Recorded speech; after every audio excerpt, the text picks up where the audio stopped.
Cari fratelli e sorelle, buongiorno. Abbiamo concluso un ciclo di catechesi sulla Chiesa.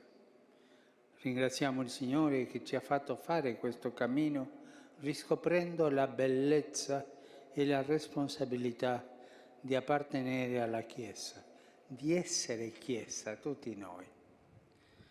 Adesso iniziamo una nuova tappa, un nuovo ciclo e il tema sarà la famiglia, che si inserisce in questo tempo intermedio tra due assemblee del Sinodo dedicate a questa realtà così importante.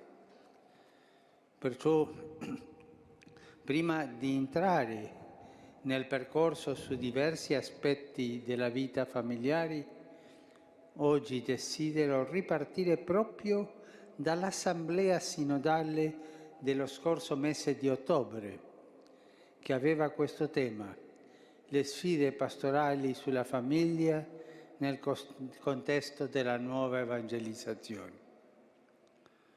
È importante ricordare come si è svolta e che cosa ha prodotto, come è andata e che cosa ha prodotto. Durante il Sinodo i media hanno fatto il loro lavoro, c'era molta attesa, molta attenzione e li ringraziamo perché lo hanno fatto anche con abbondanza. Tante notizie, tante. Questo è stato possibile grazie alla sala stampa che ogni giorno ha fatto un briefing. Ma spesso la visione dei media era un po' nello stile delle croniche sportive o politiche. Si parlava spesso di due squadre, pro e contro, conservatori e progressisti, eccetera. Oggi vorrei raccontare quello che è stato il Sinodo.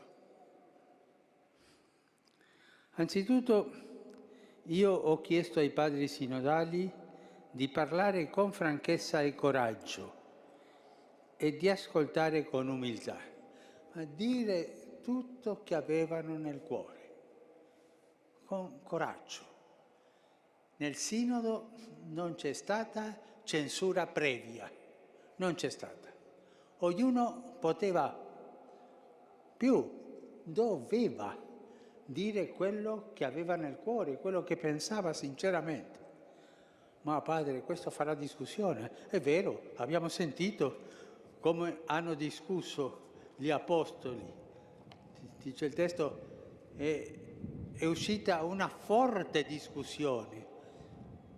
Ma sgridavano fra loro. Gli apostoli sì, perché cercavano la volontà di Dio sui pagani. Se potevano entrare in chiesa o no, era una cosa nuova. Sempre quando si cerca la volontà di Dio in un'assemblea sinodale ci sono diversi punti di vista e c'è la discussione e quello non è una cosa brutta. Sempre che si faccia con umiltà e con animo di servizio all'assemblea dei fratelli. Ma sarebbe stata una cosa cattiva, la censura previa. No, ognuno doveva dire quello che pensava. Dopo la relazione iniziale del Cardinal Erdo c'è stato un primo momento fondamentale nel quale tutti i padri hanno potuto parlare e tutti hanno ascoltato. È vero edificante quel atteggiamento di ascolto che avevano i padri. Un momento di grande libertà in cui ciascuno ha esposto il suo pensiero con parresia e con fiducia. Alla base degli interventi c'era lo strumento di lavoro, frutto della precedente consultazione di tutta la Chiesa. E qui dobbiamo ringraziare la segreteria del Sinodo per il grande lavoro che ha fatto sia prima che durante l'Assemblea. Davvero sono stati bravissimi. Nessun intervento ha messo in discussione le verità fondamentali del sacramento di matrimonio. Nessun intervento. Cioè la indissolubilità, l'unità, la fedeltà, l'apertura alla vita. Questo non è stato toccato. Tutti gli interventi sono stati raccolti e così si è giunti al secondo momento, cioè una bozza che si chiama relazione dopo la discussione. Anche questa relazione è stata svolta dal cardinale Erdò, articolata in 3 punti: l'ascolto del contesto e delle sfide della famiglia, lo sguardo fisso su Cristo e il Vangelo della famiglia, il confronto con le prospettive pastorali. Su questa prima proposta di sintesi si è svolta la discussione nei gruppi, che è stato il terzo momento. I gruppi, come sempre, erano divisi per lingue, perché è meglio così, si comunica meglio italiano, inglese, spagnolo e francese. Ogni gruppo alla fine del suo lavoro ha presentato una relazione e tutte le relazioni dei gruppi sono state subito pubblicate. Tutto è stato dato, c'era la trasparenza, perché si sapesse quello che accadeva.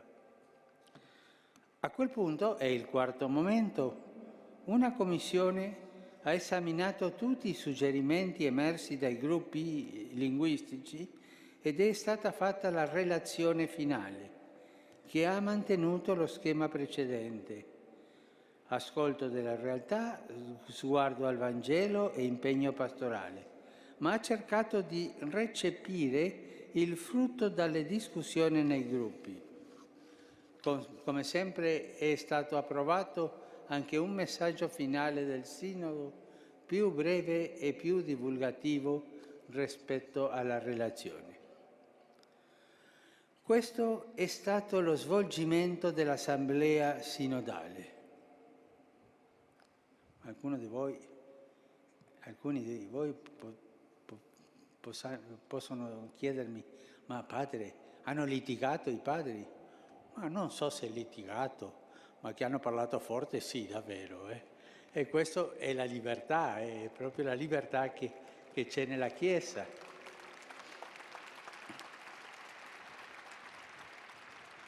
Tutto è avvenuto con Petro e su Petro, cioè con la presenza del Papa, che è garanzia per tutti di libertà e di fiducia, e garanzia dell'ortodossia.